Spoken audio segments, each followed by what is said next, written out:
오늘 성경 제목에는 레위를 부르시다라고 이렇게 되어 있는데, 오늘 바리새인과 서기관들이 레위를 어떻게 바라보고 있습니까?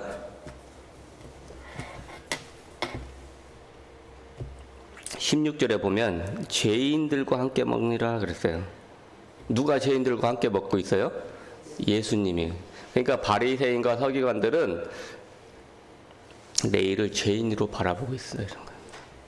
근데 죄를 지은 사람은, 죄인이라는 뜻은 죄를 지은 사람이나 집단을 가리키는 말인데, 성경에서는 죄인을 판별하는 기준은 누구만 할 수 있어요?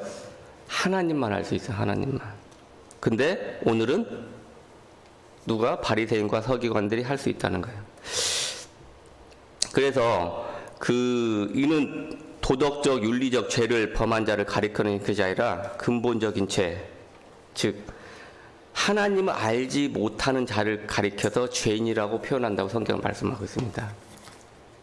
그래서 구약에서는 하나님에게 대적하거나 이스라엘 백성을 대적하는 자들도 죄인이라고 했으며, 그래서 사무엘 3 보면은 가서 죄인 아말렉 사람을 진멸하되 다 없어지기까지 치라, 이런 말씀이 있습니다. 그러니까 이스라엘 백성을 대적했기 때문에 가서 죄인이라고 표현하고 가서 치라는 게 있어요. 또 여호와를 경외하지 않는 자, 또 악인과 같은 뜻으로 이거 죄인을 썼는데요. 그래서 시편 1편 1절에 복 있는 사람은 악인들의 죄를 따르지 아니하며, 이런 말이 그런 뜻이라고 합니다. 그러므로 악인들의 심판을 견디지 못하며 죄인들은 의인들의 모임에 들지 못하리라 라는 것도 그런 죄인의 이제 구약에서 썼던 표현인데, 오늘 바리새인과 서기관들은 어떻게 레위를 바라봤냐? 여호와를 경외하지 않는 자, 그렇게 표현하고 자기가 마치 하나님이처럼 바라보고 있다는 거예요. 그런데 예수님은 세리와 죄인들과 함께 식사를 하셨다는 거죠, 오늘 본문에. 그래서 사람들은 들로부터 세리와 죄인의 친구라는 비난을 들으셨다는 거예요. 그러나 예수님은 오늘 본문에 내가 의인을 부르러 왔다. 내가 의인을 부르러 온 것이 아니라 죄인을 부르러 왔다고 말씀하고 있습니다. 왜 그럴까요? 예수님은 그리스도이기 때문이죠. 자, 왜 죄인을 부르러 왔을까요? 의인을 부를 수 있잖아요, 예수님은. 세상 사람들 기준에서는 의인도 부를 수 있고 또 죄인도 부를 수 있고 많은 사람 부를 수 있는데, 왜 죄인이라고 예수님은 말씀하셨을까요? 맞아요. 로마서 3장 10절에 의인은 없나니 하나도 없은 거예요. 그럼 우리는 예수님의 부름에 응할 사람은 아무도 없습니다. 3장 23절에 모든 사람이 죄를 범하였음에 하나님의 영광에 이르지 못할, 그런 말 있잖아요. 그래서 우리가 예수님의 의인을 부르러 왔다면 우리는 정말 하나님의 자녀가 될 수 있고, 세상 누구도 하나님의 자녀가 될 수 없어요. 그러면 우리는 그리스도가 필요 없고 예수님이 오실 필요가 없는 세상에 살고 있었다는 거예요. 그래서 예수님은 그런 걸 말씀하셨다는 겁니다. 근데 오늘 바리새인과 서기관들은 어떻게 말씀하시냐? 그를 율법자라고 그러잖아요. 율법자. 바리새인 한번 찾아봤더니 바리새라는 뜻이 분리된 자는 의미로, 분리된 자라는 의미로 쓰이고 있는데, 법에서 깨끗하지 않다고 하는 것들로부터 분리되려 하려는 태도에서 유래됐다라는 거예요. 그들은 뜻이 뭐냐? 율법을 가장 엄격하게 지키는 사람들이었답니다. 율법을. 그래서 산헤드린 공회의 이론이라는 점에서 일반 유대인들의 존경을 받았다라는 거예요. 이런 사람들이 정통 유대인의 근간을 이루는 사람들이었다는 겁니다. 근데 율법은 인간의 행동을 지배하기 위해서 하나님이 인간에게 내린 규범이죠. 근데 이 사람들은 가장 엄격하게 지키고 있었는데, 우리가 목사님에게 말씀을 들을 때 율법자들의 특징이 뭐였어요? 자기가 지킬 수 있는 것은 가장 엄격하게 하고, 내가 지키지 못하는 것들은 유하게 하고 그럴 수도 있지. 이렇게 자기 주관적 해석으로 넘어갔다는 말씀을 들었습니다. 그래서 오늘 이 입장에서는 오늘 본문 내용에서는 자기가 지킬 수 있는 것들은 엄격하게 해석하고 있다는 거예요. 왜 죄인들과 상종하지? 그러나 하나님께서는 사람이 되신 바로 죄인 때문에 오셨기 때문에 그 그리스도의 사명 때문에 오셨기 때문에 당연히 우리 죄인들과 같이 어울려서 말씀도 전하고 있다는 거예요. 또 오늘 이렇게 율법자들처럼 또 오해한 오늘 사람들이 있는데요. 신비주의나 또 박애주의, 또 사회주의 이런 사상을 가진 사람들이 자기 입맛에 맞게 예수님의 말씀을 또 행동이나 이런 모든 것들을 잘못 판단하고 있다는 겁니다. 신비주의자들은 예수님이 병을 고쳐 오셨다는 생각할 수도 있고 또 박애주의자들은 불쌍한 사람들을 도와주시려고 오셨다 이렇게 생각할 수도 있고 사회주의자들은 힘있고 대단한 사람들을 정죄하고 힘들 사람들이 편히 되셨구나 이렇게 판단할 수 있다는 거예요. 그런데 예수님은 무엇으로 오셨다고요? 그리스도로 오셨다는 그리스도로.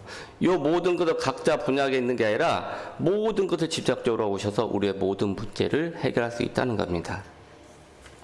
그래서 이런 예수님이 오신 이유가 우리 교회가 세워진 이유라고 우리는 말씀을 들었어요. 그래서 구약에서는 예수님이 이런 모든 약자라든가 천국잔치에 초대받지 못한 이런 사람들을 불러서 오셨지만 지금 그런 교회가 우리가 그런 역할을 감당하게 해서 세상에서 힘없고 소외되고 또 병든 자들을 교회가 감당해서 또 말씀을 주고 또 제자화 시켜가지고 이 사람들을 다시 파견해서 또 현장에 내보내서 그 사람들을 통해서 세계가 복음화해야 된다라는 게 그렇습니다. 우리 교회도 이런 사명을 가지고 있고 우리 교회가 또 이런 사명을 또 지역에 또 도움이 되고 지역에 많은 사람들이 있는데 그 사람들을 위해서 우리 교회가 세워진 줄 믿습니다. 그래서 우리 교회는 세계 복음화 이런 사명을 잘 감당하기 위해서 어떻게 해야 되냐? 참된 제자를 찾아야 된다는 거예요. 그래서 마태복음 11장 28절에 수고하고 무거운 짐짐자들아 다 내게로 오라 내가 너희를 쉬게 하리라 그랬대요. 아프고 힘들고 어렵고 따뜻한 곳에 필요한 사람들이 있다는 거예요. 필요한 사람들에게 희망을 주고 평안을 주고 행복을 주는 교회가 우리 교회가 되어야 한다는 것입니다. 그런데 힘들고 소외되고 그런 사람들하고 같이 있고 싶습니까? 사실은 그런 사람들은 조금 우리가 흔히 말해서 같이 있고 싶지는 않아요. 왜 그러냐면 냄새나고 그런 거 많이 있고 노숙자들 보면은 씻지도 않고 그런 사람들 많이 있잖아요. 그런 사람들에게 말씀이 잘 통할까요? 안 통할까요?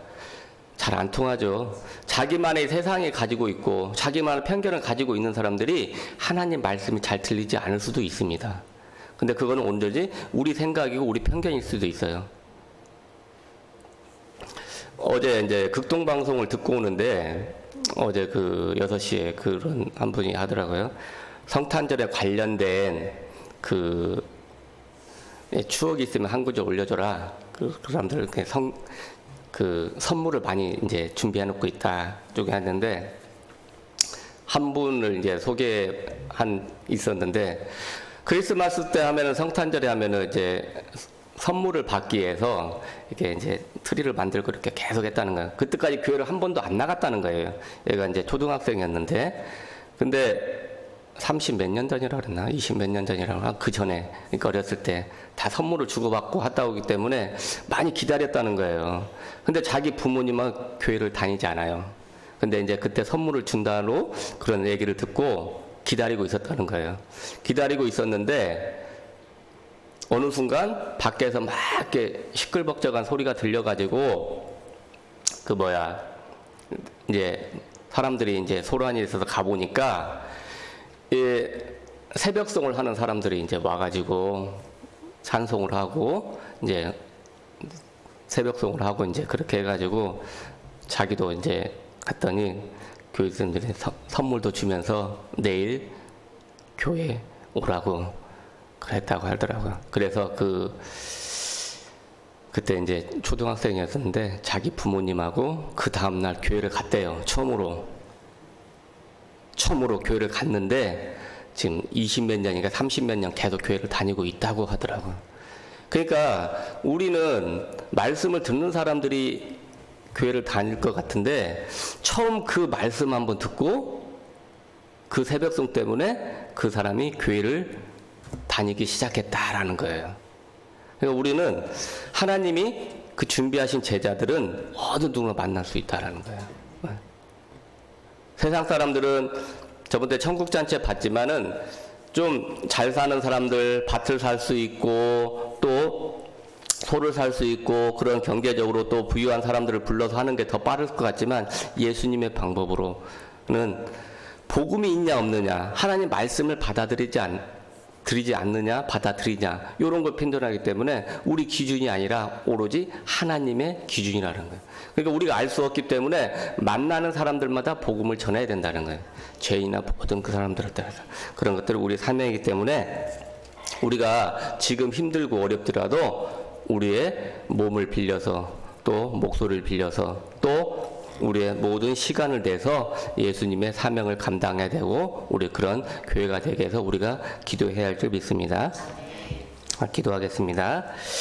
하나님 감사합니다. 오늘 또 우리가 전도하는 그런 잘못된 세상 사람들과의 차별된 전도를 우리가 깨우치게 하여 주시고 예수님이 하셨던 그 죄인들과 세리들과 같이 어울려서 해도 될 만큼 우리가 성령 충만케 하여 주옵소서. 오늘 또 현장에 나아갑니다. 하나님이 준비하신 제자를 만나게 하시고 만나는 사람들마다 복음을 전할 수 있을 만큼 성령 충만케 하여 주옵소서. 우리가 알지 못하는 것을 깨닫게 하시고 또 그 깨달은 것을 삶 속에서 나타나게 해주고 보여줘서 그들에게 본이 되게 하여 주옵소서. 예수님의 이름으로 감사하며 기도합니다.